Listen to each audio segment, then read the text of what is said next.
Welcome to the last top 5 for the Whizbang meta, guys. I'm Kris05, Hearthstone streamer, coach, and YouTube content creator, so if you're serious about Hearthstone and want to get better at the game, I provide top 5 meta reports, detailed deck guides, as well as coaching session gameplay for free, so drop a like and subscribe to the channel, and don't forget you can count for some Hearthstone coaching. Today we will look at the best Hearthstone decks after the latest patch.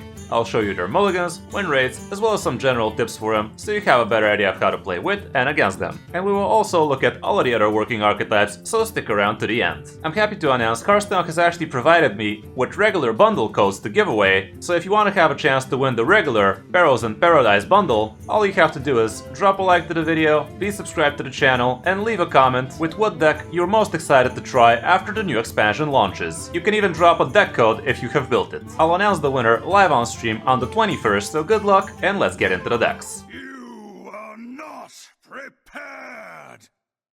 The first deck on the list, to absolutely nobody's surprise, is gonna be Handbuff Pally. Handbuff Pally has been a broken deck for the entire expansion so far, and nothing really has changed. Actually, it kinda has. Like, with Druid out of the way, this deck is even better right now. And this is the non-excavate Pally version, and here we have obviously a couple of self-seed deckhands, a couple of audio medics, a couple of gold banners for extra card draw. We also have the outfit tailors for tons of extra damage from hand, Leroy obviously as well. Magata, it always draws you 5 cards because you have literally 0 spells in here. And we also still have Yogg because Unkill Yax is still pretty dominant. We have a single copy of Air Guitarist, but the rest of the deck looks pretty similar to what we've seen from the past, aside from one extra Astral Serpent, so you can ensure the card draw keeps coming. Zilliax would be with the Power module and the Twin module, so you get some very massive Zilliaxes that way. And honestly, in some games, this is literally the way you win. Like, you just plop a turn 5 or turn 6 Zilliax, and that thing is just massive, because you usually have buffed it with at least +3/+3, and when this thing starts doubling up, it's just literally battleground numbers. I'm not gonna go over the deck too much, you can check out my detailed guides about it, my coaching sessions with it, all of that nonsense, so yeah, let's check out what the matchups are looking like, and as you can see, Flood Pally is the only real counter for you, even though Zarimi Priest and Miracle Rogue might also be problematic. And same can be said for Evolve Shaman, because they can make your big man into not so much big man. Mulligan wise, here's what it looks like going first, and you're obviously gonna want to be curving out decently well. Drone Deconstructor is definitely MVP. Turn 2 card draw definitely ain't bad. Same goes for Instrument Deck. Straight up holding onto the weapon is also pretty decent. Therium can be a good keep, but try to be curving into it. Like, you can see only 10% people keep it, and the reason behind that is you're not going to keep this straight up. You want to actually have some good early game already, so keep that in mind. Dagger's Plushie, again, could be a consideration in a situation like that, because you're not going to be keeping this against the Warrior, but against the Hunter, God knows you're going to be looking for this thing. Keeping a Righteous Protector is not the worst idea in the world, but I wouldn't keep it against all matchups. You're gonna hold on to it against the Hunter, you're not gonna hold on to it against the Warrior. Again, a couple of very brutally obvious examples, but keep that in mind when you're deciding should you hold on to a turn 1 Righteous Protector, because a lot of the times you don't even want to be playing a turn 1 Righteous Protector. You'd much rather keep it in your hand, buff it into a +4 or something like that, and then plop it on the board for cheap.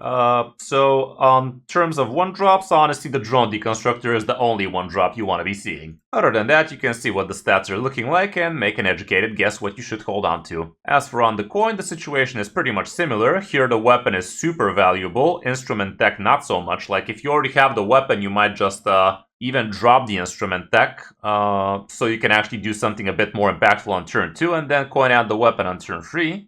Here, Grim Street Outfitter is a bit more keepable because you are going to have extra cards in hand, so a little bit of extra minions for you to buff like that.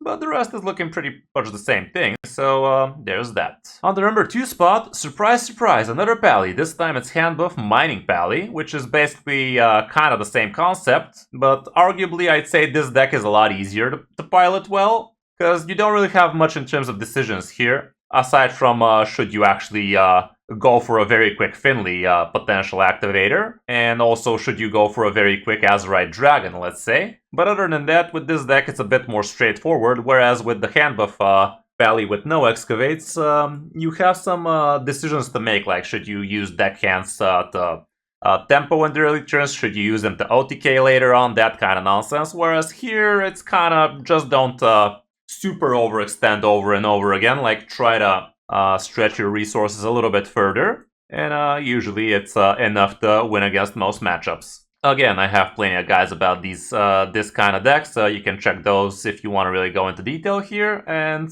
even my last video was exactly coaching with this kind of deck, so give that a check-sicle. But matchup-wise, here's what it looks like. Again, Flood Valley is on the negative, but as you can see here, it's a lot less polarizing. Like, we had quite a few negative matchups here, like 4, 5. Whereas here, it's literally just Flood Valley, and it's barely under, like 46%. Those are rookie numbers. So this one is a lot... So here it's a lot more consistent, I'd say. As for the mulligan, here's what it looks like, and again, you're trying to curve out, with Drone Deconstructor being your best one drop. Again, I wouldn't hold on to Righteous much, and neither would most people. Theorem can still be good in certain cases. Magata is actually pretty MVP here. Here you do actually have a shot at giving the opponent a couple of Shroomscavates, but it's not the end of the world. Kaleidosaur ain't bad, Muslotron's acceptable. I wouldn't really look for it though, I'd honestly just toss cards like these so I can have better odds of finding my instrument deck, my weapon deck kind of deal. But as you can see, the weapon is not even that top tier here, so that's something to think about. So yeah, mulligan accordingly. As for on the coin, it's not that different, honestly. Again, Drone Deconstructor pre-MVP. Finley can be OP as hell, especially if you're against a Warlock. You can check my last coaching session with this deck and see how insanely we actually played against the Pain Warlock that did a freaking impossible turn 3. Literally above 30 damage on turn 3 from the Warlock, and we just plopped Finley and destroyed that man's whole career. Other than that, going second, Magata is still actually acceptable. Just when you're going for a Magata play, you're gonna have to be very efficient at spending cards in the early turns because you are starting off with 4 cards, technically 5. So you gotta be spending a card each turn minimum, and still on turn 4 you get to coin out Magata, and it's still gonna be 50-50 are you burning a card or not, because a lot of your cards are actually generating extra cards. Let's say Drone Deconstructor, Tigris Plushie, all of your Excavate cards are giving you rewards. All of that stuff can be hard to handle, so if you're going for a Magata, be very mindful about your hand size unless you're actually okay burning cards. On the number 3 spot, look at this. Flood Valley. Wow, such a diverse meta. But yeah, what can I say, guys? Pally has been pretty top tier, pretty simple, and pretty effective for the last several months. And not much has changed, honestly, with all these patches, nerfs, and all of that. Pally is still OP as hell. And the reason why Flood Pally is so good right now is mainly it's killing it against hand buff Pallies. As you saw, both the versions of hand buff Pallies are in the negative against them. So Flood Pally is definitely a force to be reckoned with. And if you're good with the deck, you can definitely have very good results against most other matchups, especially board-centric matchups. Like Insanity Warlocks, like Pain Warlocks, like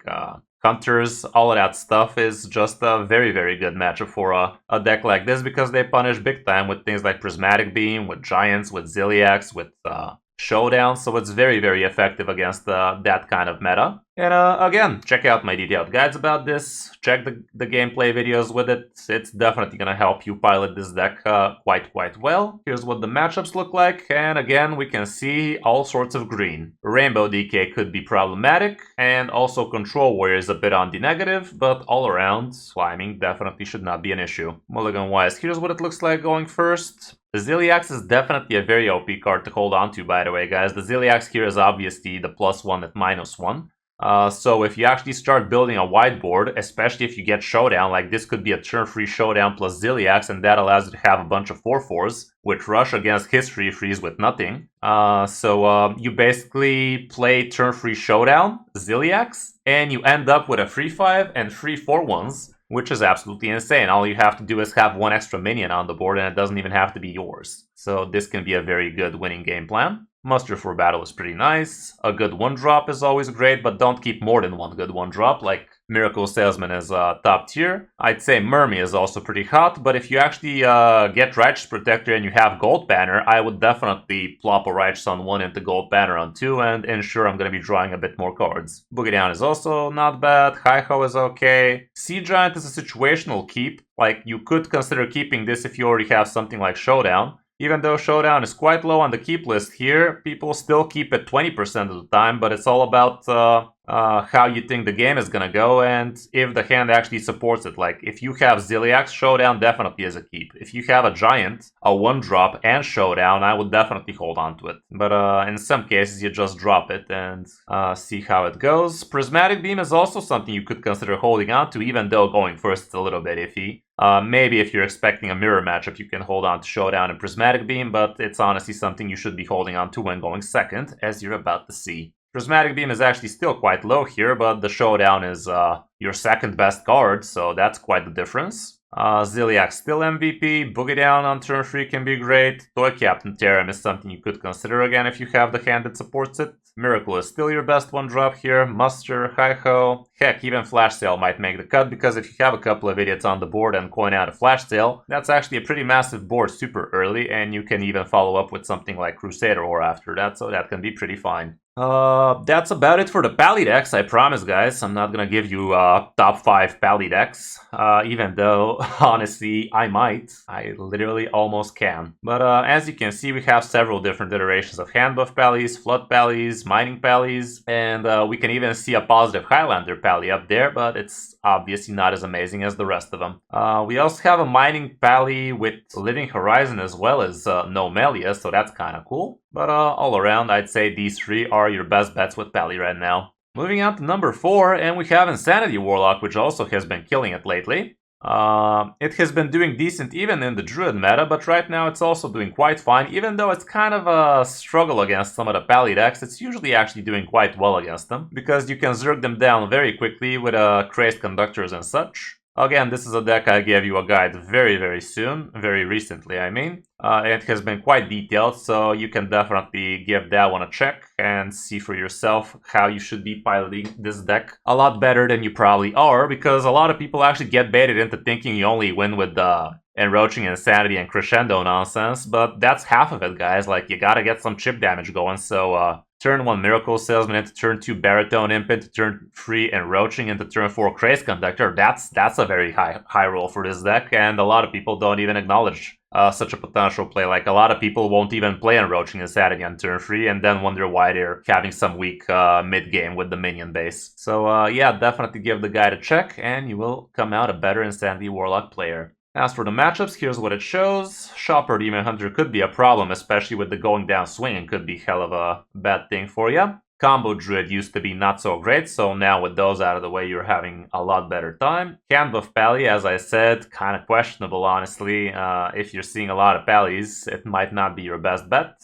And same can be said for Mining Pally. Nature Shaman is iffy, Weapon Rogue, whatever the hell that is. Even Warlock if you manage to find some, and also Sludge Warlock apparently, but the rest is hella green. Mulligan-wise, here's what it shows. Going first, Crazed Conductor is always MVP, same with Baritone Imp and Miracle Salesman, like these are the trifecta basically.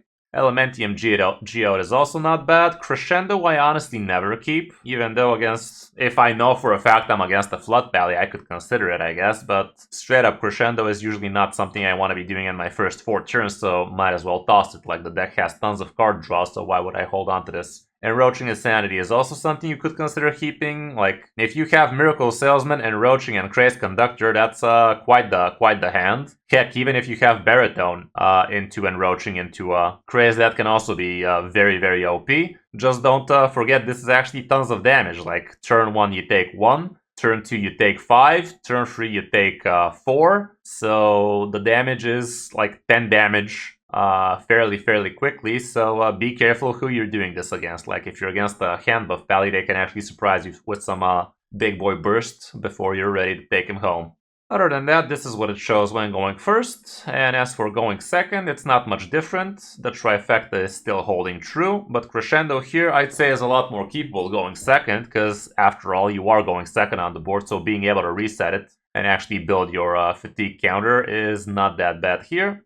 Even things like Popgar are a consideration here, like turn 4 Popgar into Crescendo, that's very nice. Enroaching is still fine, Geode is still okay, and that's about it, honestly. In some cases, even Trolley Problem is a good consideration, because turn 2 Trolley Problem can be hella fine. Like, if you have something like, let's say, Miracle Salesman, Trolley Problem, and Furnace Fuel, that can be insane. Like, turn 2, you coin that bad boy out, and worst case scenario, you toss out, let's say, the Miracle Salesman Snake Oil. But if you actually stick that Miracle Salesman, you actually get to draw a couple extra cards this way, so that can be very, very high rolly. For other good Warlocks, we actually have plenty to choose from. Pain Warlock is still doing quite nicely. I'm not sure if these stats are still muddied up by the Druid, by the way. They probably are. Sludge Warlock is still up there. Not as good as the rest of them, but it's up there. Definitely can't say no to that. And there's also even Warlocks out there, which have been doing kind of fine, actually. I haven't really seen too many of them, but the ones I did see, they definitely made a hard match for me. And I've even lost some of these, so it's up there. It's not looking as bad as it looks right now. But the last deck on the list is gonna be a Secret Hunter list. Definitely doing well right now. I think Druids, these were actually kind of good against Druids, so I'm not sure why they're this high right now. But yeah, Secret Hunter is definitely a good deck to be reaching Legend with right now. Not so much Top Legend, but Diamond to Legend, it's actually pretty good. Because in Top Legend, people just know how to play around your secrets, and half the time they're going to be not doing that much for you. This particular list is running a couple of Vicious, a couple of Costume Singers, obviously, to fin out the deck. The Vicious works great with a bunch of bananas. You also have plenty of spells to fuel it with. Patchwork Pals is a no-brainer. Observer of Mysteries can give you actually mage secrets, so you can actually recast those with the help of Product 9. Mantle Shaper usually goes down to 0 as soon as like turn 3 if you get lucky. And Star-Strung Bow is also quite the beating stick for you. Like, this is basically 20 damage across 4 turns if you get both the weapons, and sometimes this thing drops to 0 for you with ease. The deck is very quick, and again, climbing is definitely not rocket science with this one. Matchup-wise, here's what it shows. Hand Buff Pally, not so great, so that's kind of questionable. Oh wow, Combo Druid was actually bad for it apparently, even though when I faced those, maybe they just high-rolled me with the Naga and Bananas every time. Kind of feels like they did. But as you can see, the rest is quite green. Mulligan-wise, here's what it shows here. Going first, you're definitely not going to be keeping the Mantle Shaper as much, even though it's a potential keep if you have, let's say, Bananas. Like Sneaky Snakes, Bananas, and Mantle Shaper can be huge. Your best keep would be Costume Singer, the Naga. Hidden Meaning is a great secret to hold on to. Ice Trap can also be a consideration, because this can cock-block their coin, basically. Sneaky Snakes ain't bad. Patchwork Pals, I guess they're also okay, but don't overkeep it too much. I guess you keep it when you already have a decent hand. And yeah, the rest is kind of questionable. If you already have something like Costume Singer or Vicious Litter Spear, I'd say Bait and Switch can be a huge keep. And honestly, against certain matchups, you could even consider the Rat Trap as a keep, because with the opponent having a coin, they might actually get baited into playing a bunch of stuff super early, and getting yourself a turn free 6/6 can be huge. Barrel of Monkeys is also potentially a keep if you have a Vicious Litter Spear, but don't overkeep it. As for on the coin, here the situation is a bit different because Mantle Shaper is absolutely MVP. Like, it's gonna be so much easier dropping this even as soon as turn 2 or 3. Let's face it, it's gonna be a turn 3. You can't even statistically, theoretically drop this down on turn 2, can you? But yeah, it's not that much different aside from that. Observer of Mysteries is actually quite high on the keep list here for some reason. And also Costume Singer and the Vicious Litter Spear are not that hot here, even though against some slower classes I'd still hold on to them, obviously. But yeah, that's about it for Hunter, Secret Hunter right now at least. For other good Hunter decks, we also have Spell Token Hunter still doing fine, small sample size however.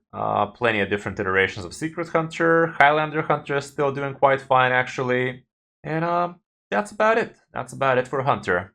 As for the classes we haven't mentioned, starting off with Death Knight, we can see Mining Death Knight is still killing it. This is basically not even a Plague DK, it's just having a single Helia, and that's about it for your Plague package. It also has Reska in here. And we're not even running the Rainbow Payoff at 10 mana. I guess it's just way too slow nowadays. But all around, the deck is doing quite fine, actually. We have several different builds of it. Like, these all are basically the same. We can also see Handbuff DK doing quite fine. We can also see Highlander Rainbow DK doing well. But I'd say that's about it for the class. With Demon Hunter, I almost included Shopper Demon Hunter, not gonna lie. But I fear a lot of its win rate was coming from the Druid farm. So with that out of the way, I'd say Shopper Demon Hunter is going to be a bit lower. That's about it, honestly. Shopper Demon Hunter, and I guess the version with the Blind Eye Sharpshooter, which is a bit harder to pilot, but it's still up there. As for druids, I'd say the stats are still muddied up here. We can still see versions with Splish Splash, so these stats are not exactly accurate. But I have seen Highlander druids doing fine, so if you're still having a druid itch, Highlander druid might be the deck for you.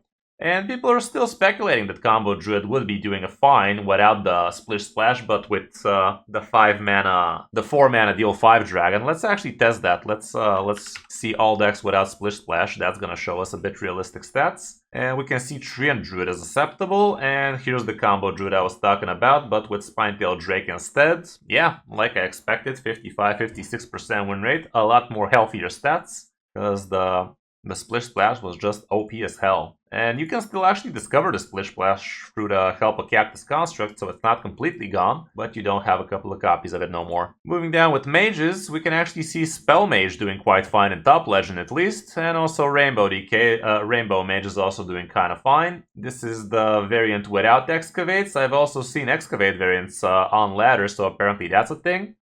We can also see Elemental Mage doing okay. Wow, that's almost 55%. This is basically a free deck, by the way, so you can definitely take some wins by surprise. But that's about it for Mage. Next up, we have some of that Priest action, and Highlander Priest is the most popular deck right now. They have been doing well against the Druids, but now with those gone, these stats are probably going to be a bit lower.